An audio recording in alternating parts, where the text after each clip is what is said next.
नमस्कार, मैं हूं आलोक जोशी और आप देख रहे हैं आलोक अड्डा। आलोक अड्डा आपको पता है कि अब सत्यहिंदी.com पर भी आता है और सत्यहिंदी.com एक मुहिम है सच को सामने लाने की, कुछ पत्रकारों की शुरू की हुई और इस मुहिम को बहुत सहयोग और बहुत समर्थन मिल रहा है। बहुत से लोग ये भी जानना चाहते हैं कि आप कैसे सहयोग कर सकते हैं। तो अब आप सीधे सत्यहिंदी.com के लिए भुगतान कर सकते हैं। भुगतान का तरीका जानने के लिए इस वीडियो के डिस्क्रिप्शन बॉक्स में जाएं, वहां एक लिंक है, उस पर क्लिक करेंगे, उससे आपको रास्ता मिल जाएगा भुगतान करने का। आज आलोक अड्डा का एक खास एडिशन मान सकते हैं आप, क्योंकि केंद्र में प्रधानमंत्री नरेंद्र मोदी की सरकार का 1 साल पूरा हो गया है। इस मौके पर बातचीत करने के लिए हमारे साथ हैं वरिष्ठ पत्रकार, न्यू इंडियन एक्सप्रेस के प्रधान संपादक प्रभु चावला जी और सत्यहिंदी.com के संपादक आशुतोष। प्रभु जी, आपका स्वागत है। और ज्यादा भूमिका बांधने की आवश्यकता है नहीं, देश देख रहा है कि 1 साल में क्या हुआ है। लेकिन आपने इतनी सरकारें देखी हैं, इतनी सरकारों का काम देखा है, इतनी पार्टियां देखी हैं कि आपको मेरा ख्याल है वो अभ्यास है कि टाइम फ्रेम में चीजों की एनालिसिस और अप्रेजल कैसे किया जाता है।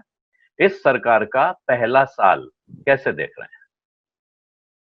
आपने जो कहा, तो मैं अपना डेजिग्नेशन करेक्ट कर लूँ, मैं एडिटोरियल डायरेक्टर हूँ, प्रधान संपादक नहीं हूँ। हाँ जी। दूसरी बात जो आपने कही है, बहुत सारी सरकारें देखी हैं, 12 प्रधानमंत्री मैंने खुद कवर किए हैं, 7-8 के इंटरव्यू मैंने लिए हैं। प्रधानमंत्री बनने से पहले मोदी साहब के मैंने कई इंटरव्यू किए हैं, परंतु प्रधानमंत्री के बनने के बाद शायद उन्होंने मेरे को एक भी अवसर नहीं दिया। उसे उनके कोई कारण जानते होंगे, पर उन्होंने मुलाकातें बहुत मेरे से की, इंटरव्यू नहीं दिया उन्होंने। बाकी हमारा को दिया तो वो अपने है कि मेरे को इंटरव्यू नहीं दिया, इस खबर को कह सकता हूँ कि नहीं दिया, उनका हक है, पर मानने का हक मेरा है, प्राप्त नहीं।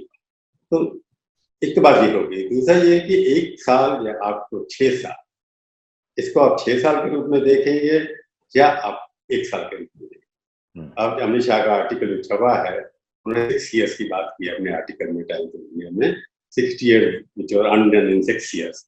अब इसके पॉजिटिव लोगों को मजाक कर उड़ा रहे कि 60 ईयर की जो पॉजिटिव का काम था वो अनडन कर दिया गया। दूसरा ये कि 60 ईयर का नेगेटिव, क्योंकि उनका आर्टिकल जो है वो 60,000 जो नेगेटिविटी थी कांग्रेस के राज्य में थी, उसको हटाने के अंदर 6 साल के अंदर मोदी जी ने क्या किया। सवाल ये उठता है किसी भी नेता को, अगर प्रजातांत्रिक देश के अंदर बात करते हैं या डेमोक्रेसी के अंदर बात करते हैं, जब लोग चुनते हैं वो किसी नेता या पार्टी को किस देश पर चुनते हैं, उनका मैनिफेस्टो देखते हैं, घोषणा पत्र देखते हैं। घोषणा पत्र उन्होंने पहले भी 2014 में दिया था और 2019 में दिया।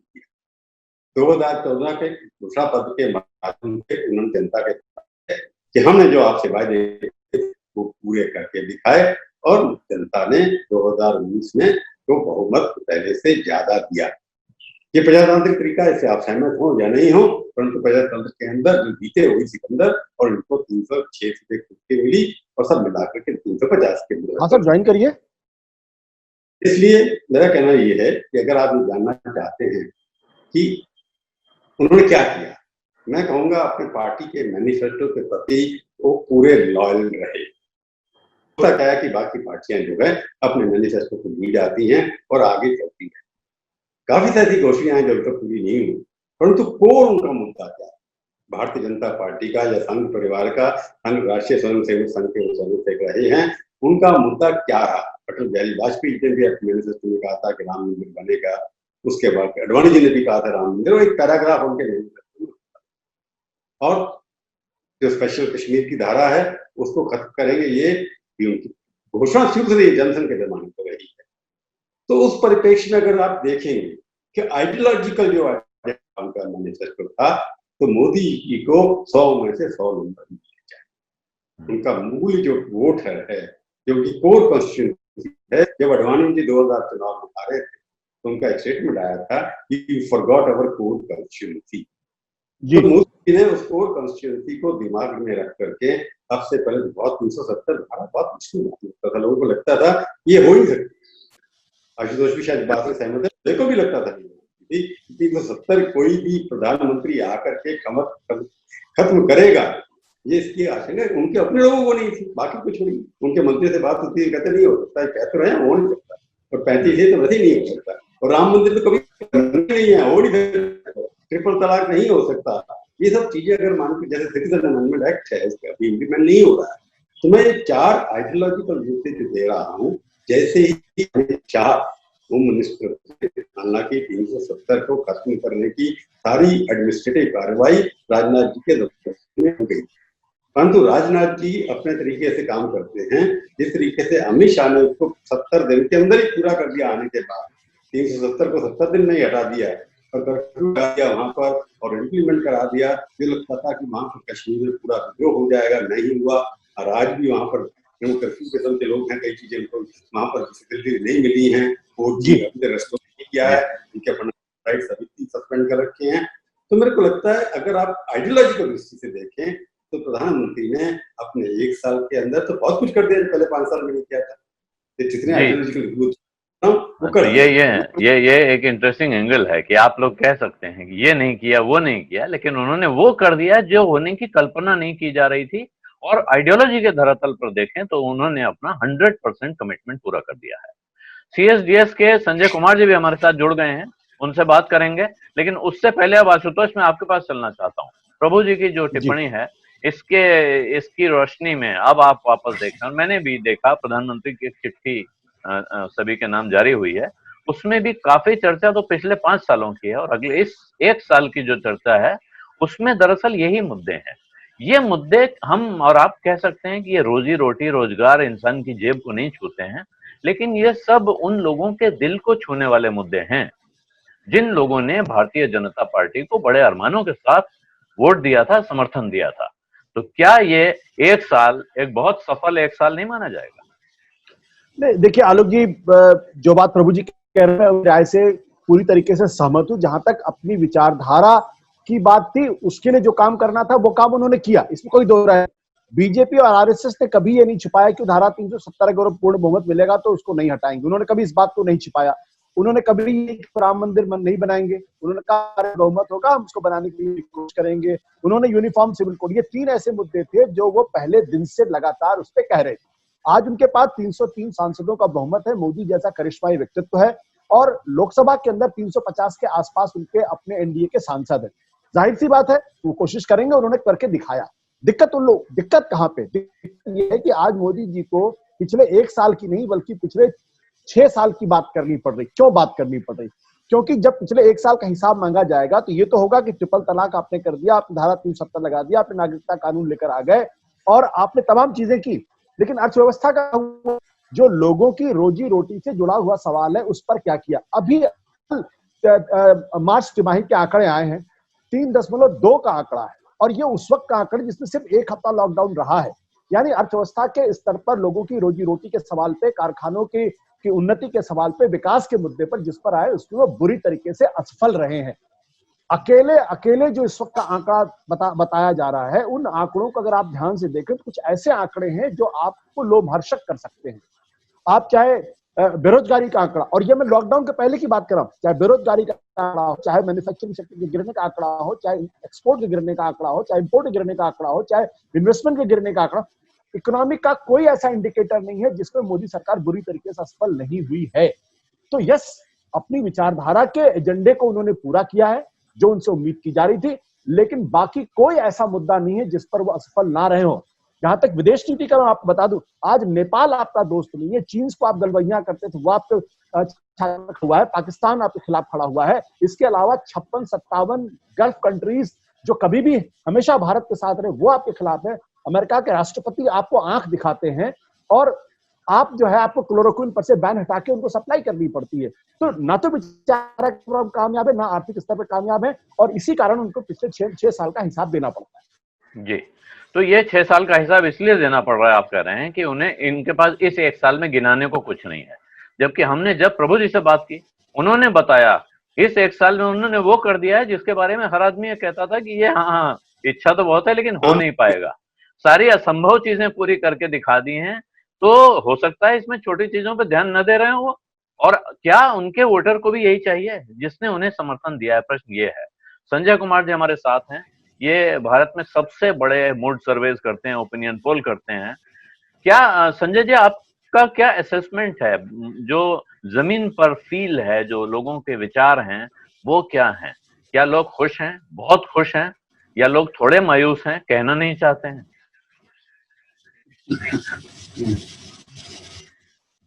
नहीं आलोक जी, मुझे तो लगता है कि अगर जमीनी हकीकत को देखें, मैं अपनी बात नहीं कह रहा हूं, मैं कई ऐसे लोग हैं जो हम कहते हैं कि सरकार के कामकाज के बारे में हमारी टिप्पणी जो है वो बहुत पॉजिटिव नहीं हो सकती हो, लेकिन अगर लोगों से बात करें, अगर जमीन पर लोगों से बात करें, तो जमीन पर तो लोगों में बहुत संतोष है। और अभी भी 6 साल कामकाज के बाद भी सरकार के बारे में जो संतोष, मुझे लगता है किसी भी सरकार के लिए जो सबसे बड़ा एसेट, जो सबसे बड़ा उनकी जो पूंजी, वो है लोगों का भरोसा। और जिस तरह का भरोसा अभी भी लोग जनता जो है प्रधानमंत्री मोदी के साथ दिखाई पड़ता है, वो बहुत ही अभूतपूर्व है। तो मुझे ये सब चीजें जो अनीस बहुत सारे लोगों को पैदा करती है उनके कामकाज के बारे में, वो जमीन पर दिखाई नहीं पड़ता। लोगों में अभी भी बहुत भरोसा है और सरकार के प्रति जो उनका विश्वास है वो बहुत गहरा दिखाई पड़ता है। अब देखिए, तमाम तरह के सर्वेज आए और उसमें भी प्रधानमंत्री मोदी की रेटिंग, पॉपुलैरिटी रेटिंग बढ़ती हुई दिखाई पड़ रही है। ये मैं जानता हूं कि इस समय जब उन लोगों ने सर्वे किया होगा तो इनमें मजदूरों का स्वर भी रहा होगा, लेकिन अगर मजदूरों का स्वर ले भी लिया गया होता तो भी इनकी प्रधानमंत्री की पॉपुलैरिटी रेटिंग बहुत हाई होती। ये जो मजदूर वर्ग जो इस समय बहुत तंगी में है, सड़कों पर हैं, बेहाल हैं, खाने को नहीं मिल रहा, लेकिन इनमें भी एक ऐसा बड़ा तबका है जो ये मानता है कि लेकिन हमारी जान बच गई है। और ये लगातार जो पूरे देश भर में आपने देखा होगा कि पूरी नैरेटिव, हिंदुस्तान में कोरोना पीड़ितों की संख्या क्या रही, डेथ के डेटा क्या रहा, और बार बार इसका कंपैरिजन जो है विदेश, यूएस से, यूके से, फ्रांस से, स्पेन से किया जाता रहा। और इसकी वजह से लोगों को ये भरोसा हमेशा होता रहा कि हमारा देश फिर भी बहुत अच्छा कर रहा है, लॉकडाउन बहुत अच्छा रहा। ये सब एक ऐसा नैरेटिव बिल्ड करने में सरकार के लिए सहायक हुआ है कि हमारा देश बहुत अच्छा कर रहा है। और आम जनता इस बात को मानती है कि देश कोरोना के समय में भी बहुत अच्छा किया, इकोनॉमी थोड़ी बहुत स्थिति हमारी खराब है, लेकिन जान तो हमारी बच गई है। जी, तो ये जो बात आप कह रहे हैं संजय जी, इसी को थोड़ा आगे बढ़ाऊं, क्या कंडीशनिंग हो गई है? आशुतोष, मैं आपसे सवाल पूछ रहा हूँ। आप तो बहुत आपने अच्छे से उसमें पेंच निकाले कि ये नहीं हुआ है, वो नहीं हुआ है, बेरोजगारी का आंकड़ा, सही बात है, अर्थव्यवस्था की स्थिति, जो जीडीपी का आंकड़ा आया है, ये कोरोना काल का सिर्फ 1 हफ्ता इसमें शामिल है, सिर्फ 1 हफ्ते का लॉकडाउन रिफ्लेक्ट हो रहा है। अब हम 12 साल की सबसे खराब स्थिति पे पहुंच चुके थे। इसका अर्थ है कि जो अगले क्वार्टर का नंबर आएगा वो कितना खतरनाक होगा, कितना भयावह होगा, सोचा नहीं जा सकता है। लेकिन क्या वो भयावहता, क्या वो चिंता, क्या मनुष्य के मन में दिख रही है? खास तौर पे उस मध्य वर्ग के मन में जो रोज ये रोना भी रो रहा है कि हमको तो भाई सरकार ने कुछ नहीं दिया, ये सरकार मिडिल क्लास की तो सोच नहीं रही है। लेकिन क्या वो सरकार से नाराज है? और नहीं है तो क्या इस देश में एक ऐसी जनता तैयार हो गई है जो इस सरकार के लिए बनी है? नहीं आलोक, देखिए 3 चीजें हैं और इसको हमें स्वीकार करने में कोई दिक्कत नहीं होनी। पहली बात यह कि इस देश के अंदर एक ऐसे व्यक्तित्व के हाथ में इस वक्त देश की सरकार है जिसकी वक्तृत्व कला और लोगों से डायरेक्ट कम्युनिकेट करने की जो क्षमता है वो अद्भुत है। महात्मा गांधी के बाद पहले ऐसे शख्स हैं जो सीधे लोगों के दिल में अपनी बातों को रख सकते हैं। अब वो जो कंटेंट देते हैं वो हमको आपको पसंद नहीं हो, एक अलग सवाल है, लेकिन वो जो डायरेक्ट कम्युनिकेशन है वो जीनियस है उस मामले में, पहली चीज। दूसरी बात यह कि कितनी बड़ी मशीनरी इस वक्त उनके साथ है और मेन स्ट्रीम मीडिया और टेलीविजन इस वक्त उनके साथ है। इसके अलावा व्हाट्सएप, इंस्टाग्राम, फेसबुक, ट्विटर और तमाम चीजें हैं। एक ऐसी है जो लगातार लोगों को फीड करती रहती है। उनको एक खास तरीके का नैरेटिव, एक खास तरीके की बात समझाई जाती है तो लोगों को वो बात समझ में आती। तीसरी, इस देश के अंदर कभी भी इतना निकम्मा विपक्ष कभी नहीं आया था। इतने लोग सड़कों पर बेहोश हो गए, मर गए, पैदल चले। आप मुझे बता दो विपक्ष का कौन नेता खड़ा हुआ? प्रियंका गांधी थोड़ी खड़ी हुई दिखाई पड़ती है, राहुल गांधी कभी कभी कुछ बातें करते हैं, सोनिया गांधी ने कुछ कोशिश की, लेकिन क्या अखिलेश यादव ने बात की, क्या मायावती ने बात की, क्या तेजस्वी यादव ने बात की? ये लोग कहाँ हैं? और ये सब अपने आप को बड़े नेता समझते हैं। तो विपक्ष की हीनता, नेतृत्व की जो अद्भुत वक्तृत्व कला और एक भयानक मशीनरी जो लगातार उनकी बातों को लोगों तक पहुंचाती रहती है, तो लोगों तक जो ऑल्टरनेट नैरेटिव है वो पहुंच ही नहीं पाता। यही कारण है कि डिमोनेटाइजेशन करने के बाद 100 से ज्यादा लोग मर जाते हैं और उत्तर प्रदेश के अंदर 300 से ज्यादा सीटें लेकर आते हैं। और आज भी इकोनॉमी की हालत है, प्रवासी मजदूर मर रहे हैं, लोग तस्वीरों को देखकर दिल दहल जाता है, लेकिन मोदी जी देश को संभाल रहे। मुझे लगता है कि इससे खराब लॉकडाउन और कोरोना को हैंडल कोई आदमी नहीं कर सकता, लेकिन हमारी बात लोगों तक नहीं पहुंचती, तो जाहिर सी बात है उनकी बात पहुंच रही है और मजबूती के साथ पहुंच रही है, तो उसका तो असर होगा। ये जो आप कह रहे हैं कि हमारी बात नहीं पहुंचती है और उनकी बात पहुंच रही है, अब मैं फिर प्रभु जी के पास चलूंगा। प्रभु, आप तो मीडिया के बारे में भी हम सबके गुरु ही हैं, तो ये बताएं कि क्या मीडिया मैनेज हो रहा है, क्या मीडिया अपने मन से ऐसा कर रहा है, या मीडिया एक तरह का खिलौना बन गया है? मीडिया के ऊपर हर तरह करते हैं। मैं पिछले 40 से लीडरशिप कर रहा हूँ, तो मेरे को लगता नहीं कि मीडिया को कोई दबा सकता है, करना नहीं चाहे या किसी प्रभाव में नहीं आना चाहे। ये जो एक्सेस जर्नलिज्म जो होता है कि मेरे को अगर खिलाफ देखूंगा, अच्छी तरह बात नहीं करूंगा, तो मेरे को एक्सेस नहीं मिलेगा, चाहे प्राइम मिनिस्टर हो, चाहे लीडर अपोजिशन हो, चाहे सोनिया गांधी। आज के जो है वो एक्सेस जर्नलिज्म है, इंफॉर्मेशन जर्नलिज्म नहीं। तो एक्सेस जर्नलिज्म कैसे, जैसे आज 80 आर्टिकल रूलिंग पार्टी के मेंबर्स के सब अखबारों में छप। आपकी आवाज नहीं, आपकी आवाज बहुत साफ नहीं आ रही सर। आप, मुझे लगता है कि दोबारा एक बार प्यारी है, नहीं, कुछ इसमें क्रैकलिंग सी हो रही है बहुत ज्यादा। ठीक है कि नहीं? नहीं नहीं, अभी कुछ बेहतर हो सकता है। आज तो सुनाई पड़ रही है? हाँ, आवाज मुझे साफ सुनाई पड़ रही है उनकी आवाज। अच्छा ठीक है, तो फिर हाँ, तो आप ये वाला आंसर दोबारा से कर दें सर। हाँ, मैंने कहा नहीं, जो आप मीडिया की बात उठा रहे हैं, मीडिया के लिए मीडिया खुद जिम्मेवार है। सरकार तभी दबाव आती है जब उनको लगता है कि कोई दबने वाला है। आज का जर्नलिज्म जो है वो एक्सेस जर्नलिज्म है, यानी कि किसको पहुंच है अधिकारियों तक, महामंत्रियों तक, प्रधानमंत्री तक, मुख्यमंत्री तक। इंफॉर्मेशन जर्नलिज्म नहीं है, न्यूज जर्नलिज्म आजकल नहीं है। तो अगर कहें कि उनको दबाया जा रहा है, तो मेरे को लगता है, मेरे किसी ने आज तक फोन करके कहा हो कि अपने एडिटर को कहिए या किसी को कहिए कि ये स्टोरी छप जाए, ये आर्टिकल छप जाए, ऐसा मेरे साथ तो नहीं हुआ। उसके कारण हो सकता है मेरे से नहीं कर रहे आते। मेरे को लगता है कि आजकल कॉम्पिटिटिव जर्नलिज्म में लोग कम्पीट कर रहे हैं कि हम कितना सत्ता को खुश कर सकते हैं, चाहे वो पॉलिटिकल पार्टी ममता बनर्जी की हो, चाहे नरेंद्र मोदी की हो। तो ये हम उनके ऊपर ब्लेम नहीं करेंगे कि शुरू से देखा, अगर आप एक बार ना करेंगे सबके सब। अब प्रधानमंत्री का लेटर जो है, सब किसी ने लेटर के रूप में छापा, किसी ने आर्टिकल के रूप में छापा। जो विज्ञापन होना चाहिए था वो आर्टिकल के रूप में छपा। उनका मर्जी है, नहीं हम विज्ञापन नहीं देंगे, अब हमारा लेटर छाप दिया, सबने छाप दिया। तो आप जो कह रहे हैं कि मीडिया, जो आशुतोष की बात को बता रहा हूँ कि ऑप्शन है, यानी कि वन में कम्युनिकेशन हो रहा है, इसमें प्रधानमंत्री के बोलने का उनका सब्जेक्ट, उनका कंटेंट इतना भारी है ऑपोजिशन के ऊपर कि उनकी बातों के ऊपर लोगों को विश्वास है। ट्विटर है, फेसबुक है, वो हर मीडियम को यूज करना चाहते हैं, अपनी बात फैलाना चाहते हैं। प्रॉब्लम दूसरी है, मिडिल क्लास भी अनहैप्पी है। मैं जो आशुतोष की बात सहमत हूँ कि अनएम्प्लॉयमेंट बढ़ गई है, या अभी लोगों को कुछ मजदूर मर गए। अब 50-60 लाख मजदूर जाएंगे तो 4, 5, 6, 10 या 100 बेचारे मर गए, वो बहुत देश के लिए वो भी अच्छी बात नहीं है, नहीं मरना चाहिए, एक आदमी भी नहीं मरना चाहिए।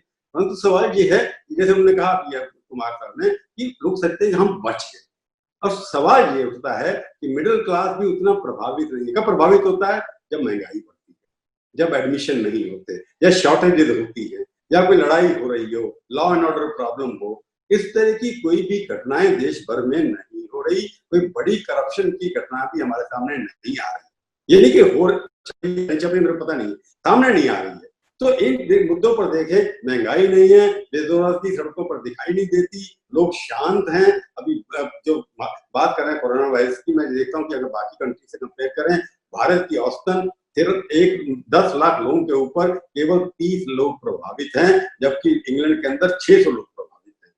अगर 1,75,000 लोगों के केसेस हमारे सामने आए हैं, उससे बढ़ भी जाएंगे थोड़े दिन के अंदर। हमारे यहाँ लगभग 7,000 लोगों की मृत्यु हुई है। परसेंटेज हमारे यहाँ 4% है, बाकी कंट्रीज के अंदर 12%, अमेरिका के अंदर तो 20% है। तो अगर उसके अंदर इस तरह का आंकड़े जब बांटे जाते हैं तो लोगों को विश्वास लगता है कि हम बड़े सुखी हैं, हमारे यहाँ शांति है। कुछ लोगों के साथ जाती हुई है, कम्युनल वायलेंस के इंसिडेंट बढ़े हैं, कई जगह लिंच करके लोगों को मारा भी गया है, और कम्युनलाइजेशन हर चीज का हो रहा है, जो गलत है देश के लिए। परंतु मेरे को लगता है जो बुराइयां जो हैं वो अच्छाइयों के सामने है कि मोदी जी का जो कम्युनिकेशन सिस्टम है वो बहुत पावरफुल है। वो पॉजिटिव चीजों को उठा करके जो उनके प्रति नेगेटिव चीजें भी हैं वो अपोजिशन उठाने में असफल रही है, अपोजिशन का नुकसान अंदर जी। तो ये जो अपोजिशन वाली बात आपने भी कही, और ये संजय जी आप बताएं कि अपोजिशन का जो धर्म होता है, जनता के बारे में आपने कहा जनता इस बात से संतुष्ट है कि चलो हम बच तो गए, लेकिन क्या विपक्षी पार्टियां भी इसी से संतुष्ट हैं कि हम बचे हुए हैं? या उन्हें डर नहीं है कि उनके नीचे की जमीन खिसक गई है, उनका कोई आधार नहीं बचा है, 10 आदमी जुटा के खड़े होने की हैसियत नहीं रह गई है। और अगर कोई एक पार्टी का एक नेता खड़ा होता है, प्रियंका गांधी ने अभी जिक्र किया आशुतोष ने, वो 1000 बसों का आप उसको नाटक भी कह सकते हैं, और बहुत ड्रामा करते रहे पॉलिटिकल लोग। अगर वो ड्रामा भी किया, उस पर मायावती और अखिलेश यादव की प्रतिक्रिया आ गई। उनकी प्रतिक्रिया सरकार के किसी काम पे नहीं आ रही है, उनकी प्रतिक्रिया विपक्ष के काम पर आ रही है। ये क्या दिखा रहा है? राजनीति के जो बाकी आयाम है इस भारतीय जनता पार्टी और इसके सहयोगियों को छोड़कर बाकी पॉलिटिक्स हो रही है इस देश में, या सबने ब्रेक ले लिया है? देखिए, मैं आशुतोष की बात को थोड़ा आगे बढ़ाना चाहूंगा। दो चीजें हैं। ये तो जरूर है जो आशुतोष ने जिक्र किया, जिन नेताओं का जिक्र आपने भी किया, मायावती कहाँ है, अखिलेश यादव कहाँ है, और तमाम तरह के नेता इस समय सरकार की अगर कोई नीतियां पसंद नहीं है तो आप जनता तक उनकी बात नहीं कह रहे। और बीच बीच में राहुल गांधी दिखाई पड़ते हैं, प्रियंका गांधी दिखाई पड़ते हैं, बट ये भी अपनी पूरी पूरी सिनेमा के रूप में दिखाई नहीं पड़ती, ये भी ट्रेलर के रूप में आते हैं, बस आते और ले जाते हैं। 10 दिनों में एक बार कहीं उनका जिक्र आएगा और उसके बाद गायब हो जाते हैं। निश्चित रूप से विपक्ष की का फेलियर जो है वो अभी रूलिंग पार्टी के स्टेचर को और उनकी पॉपुलैरिटी को बढ़ाने में उनका भी हाथ है। अगर कोई ऐसी पॉलिसी, ऐसे प्रोग्राम हैं जिस पर क्रिटिकल हैं आप, और हमें लगता है कि कुछ ऐसी चीजें हैं जिस पर क्रिटिसिज्म की जरूरत है, तो विपक्ष को खुलकर सामने आना चाहिए और उन बातों का जिक्र करना चाहिए, जनता के सामने लाना चाहिए। लेकिन विपक्ष का जो तंत्र है, जो रूलिंग पार्टी के पास जिस तरह का तंत्र है, उससे दिक्कत ये हो रही है विपक्ष की पार्टियों को कि जो कहते हैं एक तरफ खाई। जैसे ही आपने अगर सरकार के लॉकडाउन के प्रक्रिया को क्रिटिसिज्म करने की कोशिश की, अगर विपक्ष ने किया, तो कहीं ना कहीं वो पूरा नैरेटिव एंटी नेशनल होना शुरू हो जाता है कि ये तो देश विरोधी है। देखिए, देश को बचाने के लिए, लोगों को बचाने के लिए सरकार ने, मोदी जी ने लॉकडाउन किया, अचानक लॉकडाउन किया, लंबा लॉकडाउन किया। ये तो सिर्फ देश की जनता को बचाने के लिए किया गया, लेकिन विपक्ष की पार्टियां इसको भी विरोध कर रही है। क्या ये जनता को मारना चाहते थे? ये जो नैरेटिव है उनके हाथ से स्लिप कर जाता है।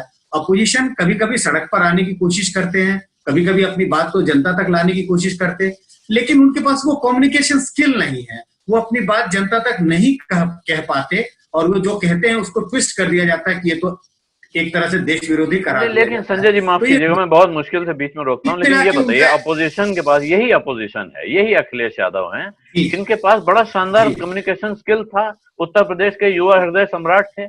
यही मायावती हैं जो सोशल इंजीनियरिंग करती थी। यही सोनिया गांधी हैं जिन्होंने अंतरात्मा की आवाज पर ऐसा चमत्कार कर दिया था कि लग रहा था कि अब विपक्ष अगले 10 साल तक खड़ा नहीं हो पाएगा। अचानक इन सबका कम्युनिकेशन स्किल कहाँ गायब हो गया है? लोग कंपैरेटिव पर्सपेक्टिव में देखते हैं।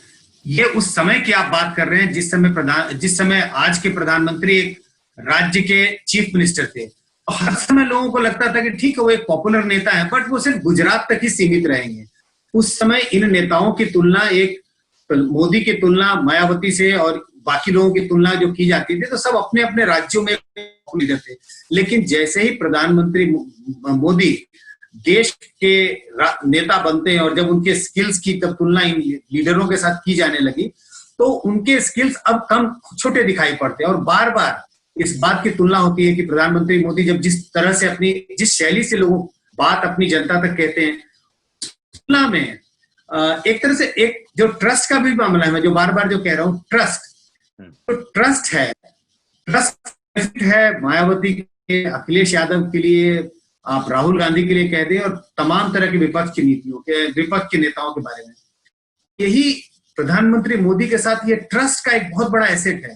जनता इन पर भरोसा करती है। कभी अगर कोई ऐसी नीति हो जिसको जनता पसंद नहीं करती हो, तो भी लोग सोचते हैं बट इसमें उनका स्वार्थ नहीं है। लेकिन दूसरे नेताओं से जब तुलना की जाती है तो जनता ऐसा समझती है दूसरे नेता ज्यादा स्वार्थी है, वो जो कुछ भी करते हैं उनमें उनका अपना हित ज्यादा रहता है, देश का हित नहीं होता। प्रधानमंत्री मोदी के बारे में लोगों की धारणा, बिल्कुल आम जनता की मैं बात कर रहा हूँ, उनकी धारणा बहुत अलग है। वो सोचते हैं ये तो व्यक्ति देश के लिए ही काम करता है, भले ही कुछ भूल चूक हो जाए। तो ये जो ट्रस्ट डेफिसिट इतना गहरा है विपक्ष के नेताओं के बीच में कि अगर वो अच्छा भी बोलते हैं तो वो कड़वा ही लगता है लोगों। जी, आशुतोष आप कुछ सिर हिला रहे हैं मैं बात सुन के, ऐसा लग रहा है कि आप सहमत नहीं है। नहीं, मैं पूरी तरीके से उनकी बात से सहमत हूं। दरअसल मैं ये जो मोदी फिनोमेनन है ना, इसको बहुत ही दूसरे स्तर पर उठ के समझना पड़ेगा। ये कोई मामूली बात नहीं है कि इतनी बड़ी बड़ी गलतियां, ब्लंडर्स करने के बाद भी लोगों का भरोसा उनमें क्यों बना हुआ है, ये बड़ी महत्वपूर्ण बात है। इसको हमें समझना पड़ेगा। और मुझे लगता है कि जो हम विपक्षी नेताओं के बारे में अभी तक बात कर रहे थे, वो एक बड़े ही कोजी कंफर्ट इलाके में भारत की राजनीति चल रही थी। उस कोजी कंफर्ट में सोनिया गांधी थी, मनमोहन सिंह थी, दूसरी तरफ मुलायम सिंह यादव थे, लालू प्रसाद यादव थे, अखिलेश यादव थे, तमाम लोग थे। वहां पे एक दूसरे को क्रेडिट करने की कोई प्रयास होता था। हाँ, राजनीति होती थी, मुद्दों पे बातचीत होती थी, लेकिन जब मिलते थे एक दूसरे से गले मिलते थे और एक दूसरे की मदद भी करते थे, एक दूसरे के बारे में अच्छी बातें भी करते थे। अब लेकिन अगर अब आप जो मोदी के और अमित शाह के आने के बाद से जो राजनीति हुई है, वहां सिंगल पॉइंट एजेंडा ये है, पहला पॉइंट, कुछ भी हो, सत्ता में रहना है, चाहे इसके लिए मुझे कुछ भी करना पड़े। अगर मुझे उनके बारे में ये कहना है कि वो तो जब बारिश होती थी तो छाते लेकर खड़े जाते थे बाथरूम के अंदर, तो जो मनमोहन सिंह के बारे में यहां तक अगर चुनाव जीतने के लिए कि दिल्ली के अंदर पाकिस्तान के मणिशंकर अय्यर के घर में बैठकर जो है अहमद पटेल को मुख्यमंत्री बनाने की साजिश हो रही थी या बात हो रही थी, तो ये ऐसी बात है जो कोई दूसरा नेता इस बारे में सोच भी नहीं सकता। ये कौन सी बात है, ये तो बड़ी बकवास वाली बात है। लेकिन ये करते हैं और इस हद तक करते हैं, लोगों को विश्वास दिला देते हैं कि देखो ये जो कर रहे हैं वो गलत कर रहे हैं, तो हम जो कर रहे हैं वो सही। तो एक तो ये बड़ा बुनियादी फर्क है। दूसरी बात क्या है कि 2014 के बाद से जो विपक्ष के हाथ में जो नेतृत्व है, राहुल गांधी ये चौथी पीढ़ी के नेता हैं, इनको तस्तरी मिला है। अखिलेश यादव को तस्तरी मिला है, तेजस्वी यादव को तस्तरी मिला है, उद्धव ठाकरे को तस्तरी मिला है, सुप्रिया सुले को तस्तरी में मिला है, बहुत सारे ऐसे नेता हैं, स्टालिन को तस्तरी में मिला है। इन्होंने कभी सड़क पर मुलायम सिंह यादव, लालू यादव की तरीके से ना तो लाठी खाई, ना डंडे खाए, ना ही जेल गए। इनको अपने घर के अंदर बैठ के अच्छा लगता है, मुख्यमंत्री मिल जाए तो शायद अच्छे मुख्यमंत्री भी साबित होंगे। लेकिन जब तक मुलायम, लालू, बाला साहब ठाकरे या करुणानिधि की तरीके से या कांशीराम की तरीके से आप सड़क पर उतर के लाठी, डंडे, धूल और धूप नहीं खाएंगे, तब तक आप राजनीति नहीं। मैं जितने लोग आज सड़क पर उतरे थे, अगर इनमें से कोई आदमी सरकार को क्रिटिसाइज करता हुआ लोगों के साथ, तब तक नहीं उठूंगा जब तक इनको जो है मैं आपको याद दिला दूं कि आंध्र प्रदेश, लेकिन अभी हुआ, अजय कुमार लल्लू उत्तर प्रदेश कांग्रेस के अध्यक्ष, वो सड़क पे बैठे जाके, उनको पुलिस उठा ले गई और वो अंदर हैं। तो सिर्फ सड़क पे उतरने से क्या हो रहा है? क्या हमारी पूरी व्यवस्था, हमारा पूरा विचार नहीं बदल गया है? क्या कोई नाम भी ले रहा है? सामान्य लोगों में अजय कुमार लल्लू का नाम लेने वाला बचा है कोई? आलोक, एक बात मैं बताऊं आपसे, अजय कुमार लल्लू चाहते थे शायद कि हम जेल में चले जाए तो उनकी राजनीति समझ जाए। अजय कुमार लल्लू ये कहते कि मैं अन्न जल ग्रहण नहीं करूंगा, और ये कहते चाहे मुझे तुम जेल अंदर ले जाओ चाहे जहां ले जाओ। मैं दावे के साथ कहता हूं कि जैसे उस आदमी की तबीयत खराब होने लगती है वैसे सरकार की हालत खराब हो जाती है। कि आपको उस हद तक जाना पड़े, जो उनका तरीका था कि मैं अगर किसी बात पर अगर मैं कन्विंस्ड हूं तो फिर मुझे उसके लिए कोई चुकाने के लिए तैयार रहना पड़ेगा। तो महज जेल जाने का सवाल नहीं है। महात्मा गांधी जी से ज्यादा, अंग्रेजों से ज्यादा निर्दयी मोदी सरकार शायद नहीं होगी, लेकिन गांधी जी को पता था कि लाठी डंडे खाने पड़ेंगे, जेल जाना पड़ेगा और मौत भी हो सकती है। हमारे आज के नेता वहां तक जाने के लिए तैयार नहीं, इसलिए वो कुछ नहीं कर पा रहे। तो ये अब संजय जी, इस वक्त हम बैठे तो थे कि मोदी सरकार के एक साल का असेसमेंट करें, उसका आकलन करें, लेकिन मुझे लगता है कि होने लगा कि विपक्ष के पिछले 6 साल का आकलन हो जाएगा और दरअसल विपक्ष की परफॉर्मेंस खराब से खराब होती जा रही है। ये बड़ी सच्चाई निकल के आ रही है, बजाय इसके कि हम मोदी सरकार का हिसाब लगाएं। क्या आप इस बात से सहमत हैं? दोनों बातें हैं। मोदी सरकार का आकलन तो होना ही चाहिए। जिस तरह से तालियां और थालियां बज रही हैं उसमें हमें भरोसा नहीं करना चाहिए। हमारा कर्तव्य, हमारा काम है कि उसका क्रिटिकल एनालिसिस हो, और कई ऐसे बिंदु हैं जिस पर हम अपनी तीखी प्रक्रिया देनी चाहिए हमें, और हम देते रहे हैं। कई ऐसे काम है जिसका हम समर्थन नहीं करते, लेकिन साथ ही साथ हमें ये नहीं भूलना चाहिए कि सिर्फ सरकार की ही आलोचना होनी चाहिए, विपक्ष की भी आलोचना होनी चाहिए। और यही वजह है आलोक जी, पिछले 10-15 मिनट में हमने अपनी आलोचना विपक्ष पर भी शिफ्ट कर दिया। तो विपक्ष की भी आलोचना होनी चाहिए। जिस तरह से विपक्ष ने राजनीति की है वो बिल्कुल 2 महीने राजनीति होती है, उसके बाद 6-6 महीने 8-8 महीने हो जाते हैं, कहीं उनका आता पता नहीं होता। तो निश्चित रूप से सरकार का भी आकलन हो तो विपक्ष का भी आकलन हो, क्योंकि एक हेल्दी डेमोक्रेसी को चलाने के लिए एक अच्छी सरकार की जरूरत है तो एक अच्छे विपक्ष की भी जरूरत है। तो विपक्ष, जैसा मैंने पहले भी कहा, विपक्ष का फेलियर प्रधानमंत्री मोदी और सरकार की पॉपुलैरिटी को में ऐड करता है। अगर विपक्ष मजबूत होता तो ये सरकार इतना पॉपुलर या प्रधानमंत्री इतने पॉपुलर नहीं दिखाई पड़ते जितने आज हैं, और उसमें विपक्ष का भी योगदान है। जी, प्रभु जी हमारे साथ जुड़े हुए थे और वो बीच में उनका कनेक्शन कट गया है और वो दोबारा कोशिश कर रहे हैं जुड़ने का, लेकिन वो जुड़ नहीं पा रहा है।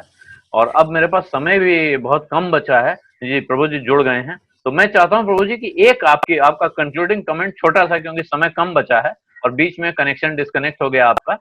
लेकिन कुल मिला के क्या अब हमें आगे, हम 1 साल का असेसमेंट कर रहे हैं, इसी तरह 5 साल और उसके बाद अगले 5 साल का भी असेसमेंट होगा, ये दिख रहा है दीवार पे लिखा हुआ? बिल्कुल असेसमेंट होगा कि सबसे आर्थिक समस्या तो आप शुरू, आर्थिक के साथ जो आशुतोष नेबर्स की बात कर रहे थे, वहां शांति रहती है कि नहीं रहती, ये भी देखने वाली बात है। अगर पाकिस्तान, चाइना और नेपाल के साथ जिस तरह के संबंध हैं वो खराब हो गए, उसमें झगड़ा हो गया, उसके परिणाम क्या होंगे, उसके पॉलिटिकल परिणाम उसके बाद क्या होंगे, वो सोचने की बात आपके ऊपर है। पहले जितनी बार भी संघर्ष हुए हैं या पाकिस्तान के साथ झगड़ा हुआ है, ये पार्टी हमेशा जीतती रहती है। तो सवाल है कि अर्थव्यवस्था से लड़ाई कैसे करेंगे। ये -5% ग्रोथ होने वाली है। अगर बेकारी होती है, अर्थव्यवस्था होती नहीं है, पहुंचे वापस सड़क पर नहीं आते, रेस्टोरेंट नहीं खुलते, सब्जी की दुकानें नहीं लगती, तो अगर बेकारी बढ़ती है देश के अंदर तो अनरेस्ट की प्रॉब्लम हो सकती है। अगले 5 साल के अंदर अर्थव्यवस्था किस तरह से चलेगी, उसके ऊपर मोदी जी की परफॉर्मेंस चलेगी, क्योंकि कोर इश्यू पूरे हो गए। अब कोर इश्यू तो खत्म हो गए कि उसके ऊपर कुछ वोट पड़ने वाला, तो अगर वोट पड़ेगा तो झगड़ा हो गया तो उसको वोट पड़ेगा, नहीं तो प्रधानमंत्री को अब आर्थिक व्यवस्था के ऊपर डिलीवर करना है। अभी तक आर्थिक स्तर पर इनके पास अर्थशास्त्री नहीं है और नौकरशाही का जो कब्जा बढ़ता चला जा रहा है देश के अंदर, ये एक परसेप्शन होता है कि नौकरशाही यहाँ पर हावी है, लीडरशिप अभी तक भी एक्टिव नहीं है, सेंट्रलाइजेशन नहीं है।